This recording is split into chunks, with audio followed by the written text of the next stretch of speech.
Նախարար 3 հարց ունեմ, մեկը վերաբերում է պարգևավճարներին։ Հանրության մոտ սրա շուրջ տարբեր են քննարկումները եւ զայրույթ կա նաեւ այս առումով հետեւյալն է հետաքրքիր։ Պարգևավճարները դարձել են աշխատավարձի մեխանիկական հավելում, այլ ոչ թե բացառիկ աշխատանքի գնահատական։ Կոնկրետ կնշեք, որ նվաճումների համար են նախարարները, նախարարությունների աշխատակազմերը, падգամավորները ստանում 13-րդ, 14-րդ աշխատավարձ եւ պարգևավճարներ։ Կարող եք նշել 3 կոնկրետ չափելի ցուցանիշ վերջին 6 ամսվա կտրվածքով, որոնք արդարացնում են պարգևավճարների ֆոնդի նման չափերը։ Եվ ինչպիսին է եղել նախարարության եւ նախարարի կոնկրետ դիրքորոշումը այս վերջին պարգևատրումների վերաբերյալ, որովհետեւ դուք բարբերաբար խոսում եք աշխատանքի արդյունավետության չափելիության մասին, արդյունավետության բարձրացման մասին, խնայողությունների մասին, բյուջեի դեֆիցիտ եք կրճատում, բայց 3-3.5 միլիարդ հատկացվում է այդ ֆոնդին։ Պարոն նախարար, մյուս հարցը։ Մենք տեսնում ենք պետական պարտքի անվանական աճ, թեև ՀՆԱ-ի նկատմամբ հարաբերակցությունը կառավարելի է համարվում, սակայն պարտքի սպասարկման ծախսերը բյուջեում ահռելի մեծ թիվ են կազմում, գերազանցելով սոցիալական կամ առողջապահական մի շարք կենսական ծրագրերի բյուջեները։ Ըստ էության մենք նոր պարտքը վերցնում ենք այլ պարտքը փակելու կամ ընթացիկ ծախսերը հոգալու համար, այլ ոչ թե զարգացման համար։ Վերջին 6 ամսում որ ենթակառուցվածքային խոշոր ծրագրերն են ավարտվել, որը կստեղծի ավելացված արժեք եւ կօգնի ապագայում փակել այդ պարտքերը։ Եթե չկա նման ծրագիր, ապա մենք ուղղակի ծախսում ենք ապագա սերունդների փողերը, որոնց արդյունավետությունը խնդրահարույց է։ Եվ վերջին հարցը. Եթե այսօր ձեզ բախտ վիճակվեր ապրել Հայաստանի նվազագույն սպառողական զամբիոյի արժեքով 81600 դրամով, առանց ձեր պարգևավճարների եւ ծառայական մեքենայի, ինչպես դա կփոխեր ձեր ստորագրված հաջորդ բյուջետային փաստաթուղթը։ Շնորհակալություն։ Նախ անդրադառնամ պարգևավճարներին, ուրեմն տեսեք պետական պաշտոնյաների աշխատավարձը մեծ հաշվով վերջի 5-6 տարիներին չի փոխվել։ Եվ քննարկում եղել է 1-2 տարի առաջ այն մասին, որ այստեղ ինչ-որ բան է պետք անել, որովհետև ակնհայտ է, որ կան խնդիրներ կապված նրա հետ, որ որակյալ մասնագետներ եւ որակյալ կամ մեծ հաջողություն ունեցած մարդիկ, ովքեր մասնավոր հատվածում ստանում են բավականին բարձր աշխատավարձեր, իրենց ներգրավելը պետական համակարգ տարբեր պատճառներով այդքան էլ հեշտ չի եւ այդ պատճառներից մեկը նաեւ այն աշխատավարձերի մակարդակն է, որը գոյություն ունի։ Բնականաբար կարելի է նաեւ ասել, որ քաղաքական կամ հանրային գործունեությամբ զբաղվող մարդիկ էլ ավելի խոցելի են, քան համեմատենք եթե մասնավորի հետ, եւ այստեղ գուցե նաեւ պետք է մի փոքր ավելին վճարել այդ աշխատանքը անելու համար։ Այս քննարկումների ժամանակ իմ դիրքորոշումը եղել է նա, որ ուղղակի բարձրացնել նախարարների, փոխնախարարների կամ ղեկավար անձնակազմի աշխատավարձը երևի այդքան ճիշտ չի եւ պետք է ներդնել մի համակարգ, որտեղ առնվազն կկարողանանք որոշակի թիրախներ դնել եւ այդ թիրախների գնահատման արդյունքով տրամադրել այդ աշխատավարձի բարձրացումը լինի ոչ բոլորի համար նույն ձևով, այսինքն նրանց համար, ովքեր կունենան ավելի լավ կատարողական, նրանց համար կլինի մի փոքր ավելին, մյուսների համար մի փոքր պակաս։ Եվ սա նաև հնարավոր կլինի հանրությանը բացատրել, օրինակ հիմա ձեզ պատասխանելով այս հարցին։ Եվ այս համակարգը պիլոտային կարգով մենք ներդրեցինք անցած տարվա սկզբից, այսինքն անցած տարվա սկզբից սահմանվեցին թիրախային նպատակներ տարբեր գերատեսչությունների համար եւ հետո տարվա կեսում դրա վերաբերյալ եղավ գնահատման process թե ինչքանով են դրանք կատարվել, այսինքն ինչ թիրախներ են սկզբից դրվել եւ հետո ինչքանով են դրանք կատարվել։ Բնականաբար ամեն գերատեսչության համար դրանք տարբեր էին եւ այդ գնահատումը տեղի ունեցավ եւ այդ գնահատման հիման վրա տեղի ունեցավ այս պիլոտային ես չէի ասի որ սա պարգևավճար է որովհետեւ դա ըստ էության այդ աշխատավարձի բարձրացումն է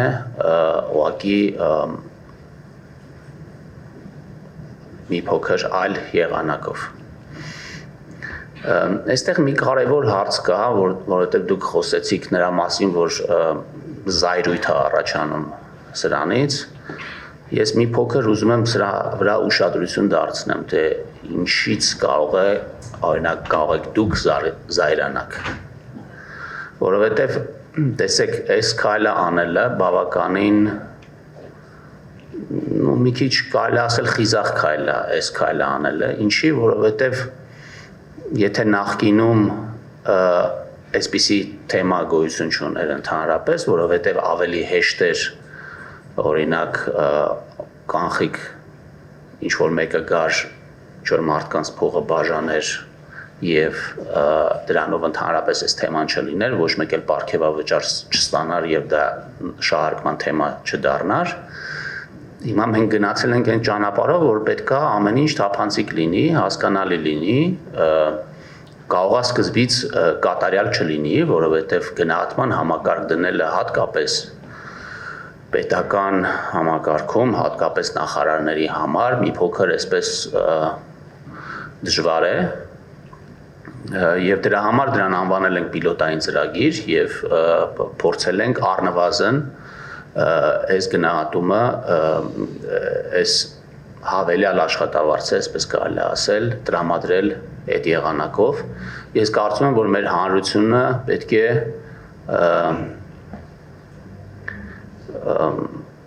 առնվազն եթե չասեմ գոհ լինի ապա չզայրանա սրանից էլի որովհետև ասենք չգիտեմ սրա մասին է խոսում օրինակ ես խոսեցի նրա մասին որ մենք հավելյալ 300 միլիարդ հարկ ենք հավաքել այդ հարկը հավաքվել է նրա պատճառով որ պետական պաշտոնյաները բիզնեսով չեն զբաղվում բիզնես չեն հովանավորում ազատություն ատված տնտեսական գործունեություն իրականացնելու համար մարդիկ զբաղվում են այդ գործունեությամբ այդ ավել հարկերը վճարվում են եւ այդ հարկերի մի մասը կարելի ասել այո պետք է վճարվի որպես աշխատավարձ եւ կարծում եմ որ պետական բարձրաստիճան պաշտոնյաները ովքեր բավականին լարված եւ ստրեսային աշխատանքով են զբաղված առնվազն պետք է որոշակի սոցիալական խնդիրների մասին ամեն օր չմտածեն որպեսզի կարողանան կենտրոնանալ իրենց աշխատանքը կատարելության հասցնելու այս մեր հանձնառությանը եւ իմ մոտեցումը այս հարցին այդպիսին է որ այո դա ցավոտ է այո դա կարելի է շահարկել բայց թափանցիկությունը եւ հաշվետվողականությունը այն քաղաքականությունն է որը մենք որդեգրել ենք եւ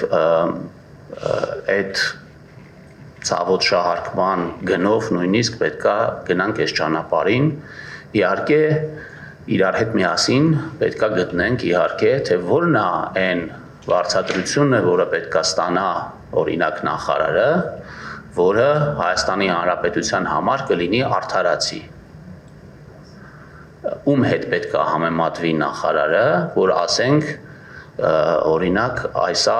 բավարար աշխատավարձ է ընդ որում դες ասեմ որ մենք նաև ուսումնասիրել ենք բազմաթիվ երկրների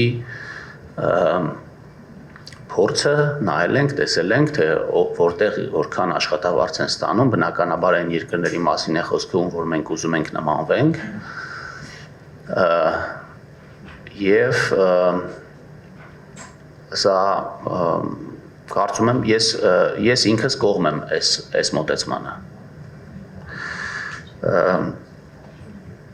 Եթե խոսենք պարտքի անվանական աճի մասին, ընդհանրապես պարտքի աճին եւ ներգրավման մասին մենք խոսում ենք բյուջեի պլանավորման փուլում։ Այսինքն, երբ որ մենք որոշում ենք, թե որքան դեֆիցիտ պետք է ունենա մեր բյուջեն, այդ դեֆիցիտը ինչ պետք է ֆինանսավորի, դա տեղի է ունենում ազգային ժողովում, կառավարությունում եւ այսպես կարելի ասել մենք ունենում ենք ինչ որ մի հատ կոնսենսուս, հանրային կոնսենսուս, որտեղ մենք ասում ենք այո, մենք համաձայն ենք վերցնել այս պարտքը, որպեսզի ֆինանսավորենք այս կարևոր ծրագրերը։ Ամենայն դեպս ես մեծ առարկություններ թե ազգային ժողովում եւ թե մեր լրատվական դաշտը ուսումնասիրելուց չեմ տեսել այն մասին, թե որ ծրագիրը, որ անիմաստ է իրականացնել կամ այսպիսի մի խոշոր ծրագիր, որ ասեն ինչի եք սրա վրա այսքան գումար ծախսում, այն էլ պարտքով։ Ընդ որում ձեզ ասեմ, որ ձեր նկատառումը այն մասին, որ մենք ըստ էության պարտք ենք ներգրավում ընթացիկ ծախսերը սպասարկելու համար, դա բնականաբար այդպես չի։ Ես էլի եմ լսել տենց բաներ եւ լավ է որ դուք դա ասեցիք, որովհետեւ մեր ֆիսկալ կանոններն են մեզ արգելում, որպեսզի մենք պարտ ներգրավենք ընթացիկ ծախս սպասարկելու համար։ Իսկ կանոնը ասում է, որ մեր կապիտալ ծախսերը պետք է ավելին լինեն, քան մեր դեֆիցիտն է։ Հիմա մեր դեֆիցիտը եղել է 5.5%, մեր կապիտալ ծախսերը եղել են, դեֆիցիտը արդեն ասեցի, դուք դեռ այստեղ չէիք, որ մենք ունենանք շատ ավելի փոքր դեֆիցիտ, քան պլանավորված էր 2025 թվականին, մոտավորապես իմ կարծիքով կլինի 4.5%-ից ավելի քիչ, պլանավորված 5.5%-ի համեմատությամբ, բայց մեր կապիտալ ծախսերը հնայում, եթե չեմ սխալվում, 6%-ից ավելին են։ Այսինքն կարելի ասել, որ այդ բոլոր ամբողջ պարտքը ուղղվել է կապիտալ ծախսերի իրականացմանը, իսկ ինչ կապիտալ ծախսեր ենք իրականացրել, իհարկե կապիտալ ծախսերի մեջ ունենք մեծ տող, որը պաշտպանության նախարարության ուղղող կապիտալ ծախսերն են, առիթ ունեցա ասելու, որ այդ ծախսերը եղել են 412 միլիարդ դրամ 2025 թվականին։ Նո բնականաբար, ասենք, եթե դուք բացեք մեր կապիտալ ծախսերի տողերը եւ կտեսնեք այնտեղ, որ կա ճանապարհաշինության ամենաբազմազան մեր երկրի համար կարևոր ենթակառուցվածքների ստեղծում, դպրոցաշինությունն է մեծ ծրագիր։ Եթե դուք ասում եք, որն են այն կապիտալ ծախսերը, որոնք ավարտվել են եւ պետք է եւ դրա համար արժեր պարտ վերցնել, դրա համար հիմա տեսեք, օրինակ ավարտին է հասցվել Վեդու ջրամբարի կառուցումը։ Սա իրականացվել է զարգացման ֆրանսիական գործակալության միջոցներով, ամբողջությամբ վարկային միջոցներով է իրականացվել, որի հետևանքով բավականին լայն ոռոգման համակարգեր կգործեն, տարածքներ, որոնք անջրդի էին կդառնան ջրովի, ինքնահոս մատակարարման բանով, հիմա ես մանրամասն տնտեսական հիմնավորումները այստեղ չեմ կարող ասել, բայց եթե ընդհանուր առմամբ խոսենք, ես կարծում եմ, որ այն ներդրումները, որը մենք անում ենք դպրոցաշինության մեջ, իրենք երկարաժամկետ հատվածում տալու են իրենց դրական էֆեկտները, այստեղ ընդհանրապես կասկած չունեմ, որովհետև մարդկային կապիտալի զարգացումը այն կարևորագույն ուղղությունն է, որի վրա մենք պետք է շեշտ դնենք եւ կարծում եմ 26 թվականի բյուջեն հենց այդ շեշտադրումը ունի, որովհետև Հայաստանի ապագա զարգացումը տեսնում ենք հենց մարդկանց տաղանդների բացահայտման եւ ավելի լիարժեք դրսևորման մեջ, այսինքն կառավարության հիմնական խնդիրը պետք է լինի միջավայր ստեղծել, որտեղ մարդիկ կարող են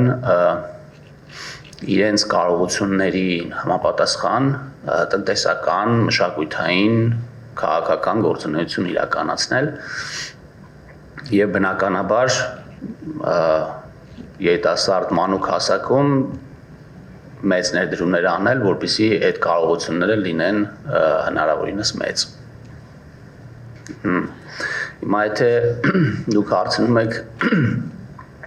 օրինակ ես ոնց կփորձեի փոխել բյուջեն, եթե ես ունենայի 81600 դրամ աշխատավարձ, ճիշտն ասած, երբ որ մենք բյուջեն քննարկում ենք իմ գործընկերների հետ, ամենահաճախ տրվող հարցը, որը ես օրինակ տալիս եմ իմ գործընկերներին, ասում եմ, իսկ հանրությունը ինչպես կվերաբերվի նրան, ինչ որ մենք հիմա ուզում ենք անել։ Եվ մենք անընդհատ փորձում ենք ցանկացած քաղաքականություն, ցանկացած ծախսային միջոցառում իրականացնելուց դիտարկել, որտեղ ի վերջո մենք հաշվետվություն ենք ներկայացնում հանրությանը,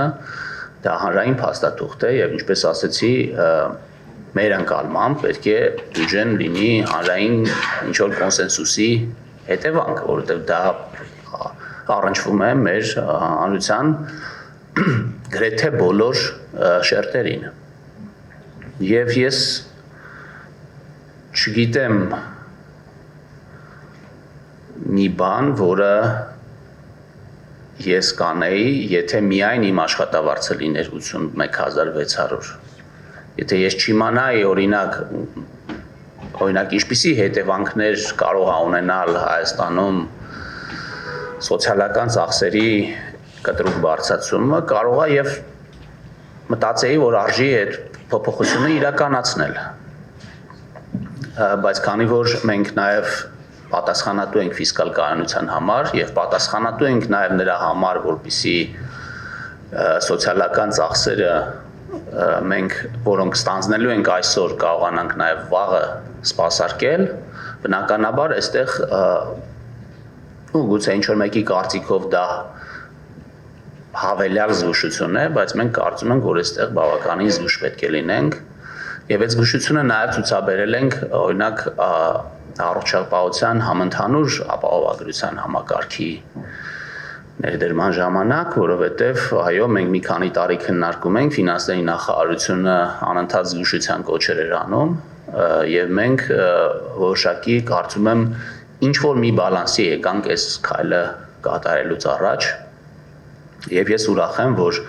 հաշվի են առնվել մեր զգուշավորությունը եւ հաշվի է առնվել հանրության լայն շերտերի, հատկապես մեր սիրելի թոշակառուների շահերը, որովհետև այս փոփոխությունը առաջին հերթին կարծում եմ մեծ կարևորություն ունի իրենց համար։